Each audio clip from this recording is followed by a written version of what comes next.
I know it's stupid that I keep on using Sunshine as an example. I was sitting there with you outside, and you walked away. I will, but you weren't sort of like yesterday when I was worried about you. I was like bucking you up. I sort of would put an arm around, bucking you up personally, whereas I was just sort of sitting there. Sunshine didn't even ignore me. Sorry, that's an oxymoron. Sunshine didn't even acknowledge me. She didn't even come over and, like, as I said, what I was saying. I've got nothing to lose. She throws a massive hissy fit because Big Brother, who actually went out of their way to provide hummus and falafel and nice bread, she went mental over that, cried, screamed, everyone felt guilty, we all rallied round her. She complained to Big Brother to such an extent that she got kettle chips and bread provided.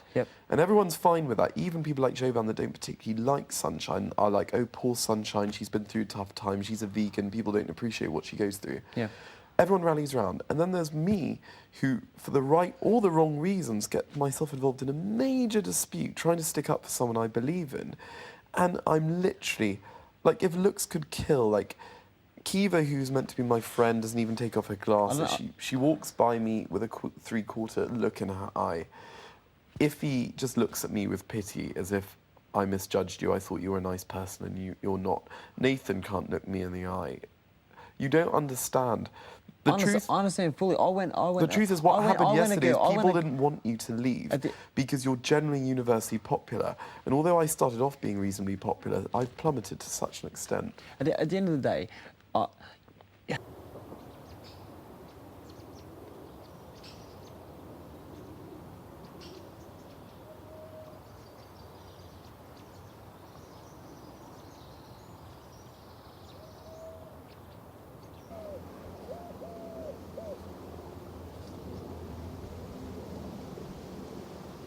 stuff over Shabby. I don't feel guilty about any of that. I think I'm right about her, and I think I was right to do what I did. And you're entitled. I was just unwise. What has upset me, and it's not you two. Obviously, Mario's a saint, and he loves and cares for me. I wouldn't quite say I'm a saint. And I know you do too, in a different way. But what I'm trying to say is that, like, the sunshines and all this sort of stuff. Even Steve, who is a top bloke, and I won't say a word against him. Like, he even came in yesterday when you were upset and put like an arm and. I'm pretty close with Steve. Sorry? I'm pretty close with Steve. I'm quite close with Steve as well. I spend a lot of time with him too. I sleep next to him. My only point is that, like, rightly, in my view... I'm trying to work it out, which is why I try and talk to people one-on-one, because this is what I said to you. This is what I said to you, Mario. Just be straight up with me, because I would rather you say to me, look...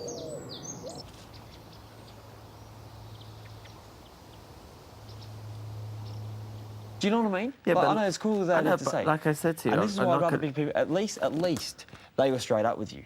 Shabby said to you, "I don't like you. I don't want to talk to you."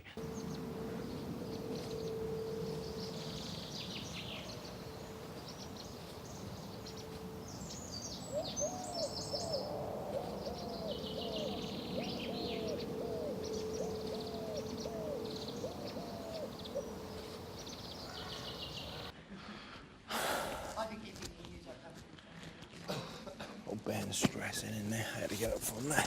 Where is he? Oh, he's in the bedroom going over the same old stuff. Do you know what I mean? Who's he talking to? Mario? Mario and John. Be just going over the same old stuff. He just needs... He's talking about how badly he feels he was badly represented. No one stood up.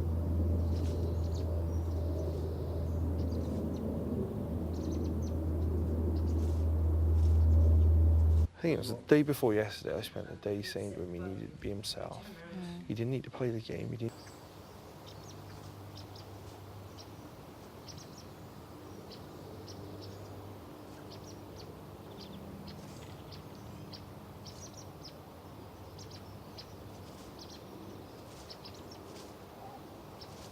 Drew on the window was people might nominate me because you pointed out that I drew on the window. Yeah, I know.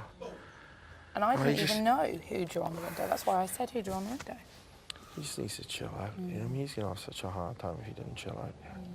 But you did in it going over it, and I'd already talked to him. I'm not going to talk to him about it again. I just said to him, go outside. Do you know what I mean? We're all accountable for our own actions. And, I mean, I've told him. I told him when I was in the nest on that day, I said, I don't like the way you're talking about people and I want to remove myself from this situation. Yeah, no, it's difficult though when, you know, like, I'm pretty close to him. He's a good friend, you know, like, I hear what he's saying. I try and advise him and then he still does what he does. And like when he said what he said yesterday about Shaq, the same. So I knew what had happened. And I was thinking, man, you're just like misjudging the situation. That's not what's happened, you know. And I knew it was going to cause a problem. And then in the night, then he wanted us to stand with him. The reality was though, he was undefendable, you know. He should have been embarrassed by what happened. Best thing you do is just apologise and get on with it, you know. See, because I just don't know what happened, so it'll be silly for me to comment on it doesn't matter, but I mean, I've been told what happened, but I wasn't there and I didn't experience it, and I was in well, bed it's put like sleeping. this. He saw exactly the same thing as me, yet he drew a totally different conclusion to it, and he presented that conclusion to John. And when he did, I thought, man, what are you doing? I saw the same thing, and I didn't see it like that. You know what I mean? And then that, you know, obviously then it got back to the person. The person then flared up, and rightly so. I mean, he should have felt embarrassed by what happened. But now he's almost like, once again, putting over, like we should have stood with him, and he felt on his own and all this sort of stuff. And but not, you know, although you stand up for your friends and you're with friends and you support your friends and stuff. Yeah. It's been like a good, how many hours since it happened? And it's sunny and we're in the Big Brother house. And that's right. You just need to chill out. So they're all in there going over it all again, and I'm like, I'm going outside. They were in there talking about it again. I'm like, I'm going outside.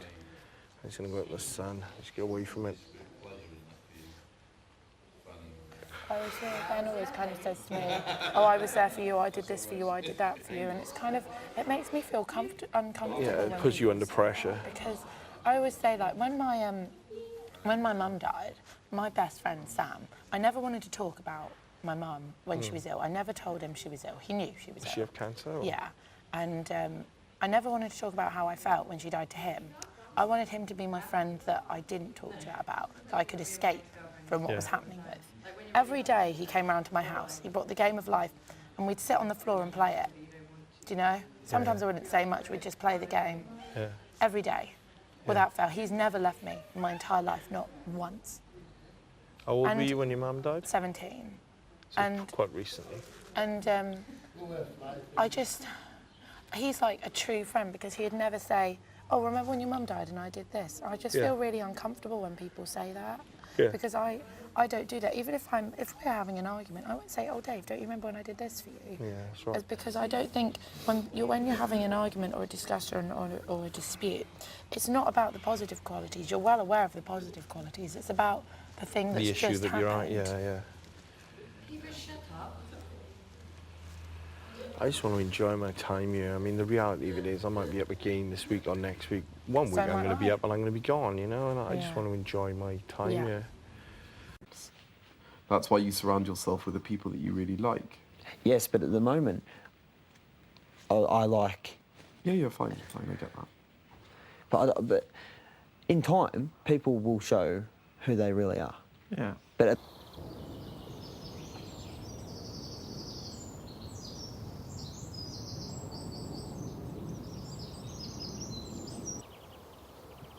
the reason that I actually was worried and was struggling with today, because I didn't know what to do. I still don't. Just different ways of looking at things. Do you know what I mean? You guys are going to drive yourselves insane. Yeah, at some point you just got to draw a line under it and walk on. You know, I will. Jog on. Like I said, John, just go with your gut instinct. They'll very rarely let you down. Yeah. That's how I've judged. No, I wouldn't even say the word judge. From Thailand, it costs 50p. when I feeling about them, and it very rarely lets me down. On the street. But in this situation, I decided even if I did get a bad gut instinct feeling, I would try and work at it too. But as I discovered last night, my gut instinct didn't let me didn't steer me wrong. I fought against You know my gut. everything, Mario. I You're the mole. The oracle. I fought You're the against mole. my gut instinct with a certain individual, and last night just made me realise that it was pointless of me trying to fight against it the whole time. John, where I agree with you is you've got to do what you've got to do, and you've got to follow your own mind. And it's not right of me or anyone else to try and give you views on people. You've got to. That's why I walked out. Sunshine. You've got to come But upon me, move on. what I suggest to you, Benny, is we're going to find out who's up tonight, right? Or tomorrow. Tomorrow. Is it tomorrow, is it? Yeah. I know. I'll be up. This is Big Brother. Would John James come to the diary? Hey! Go on, Johnny. The prodigal son of Big Brother returns to the diary. Here's your 2 nights.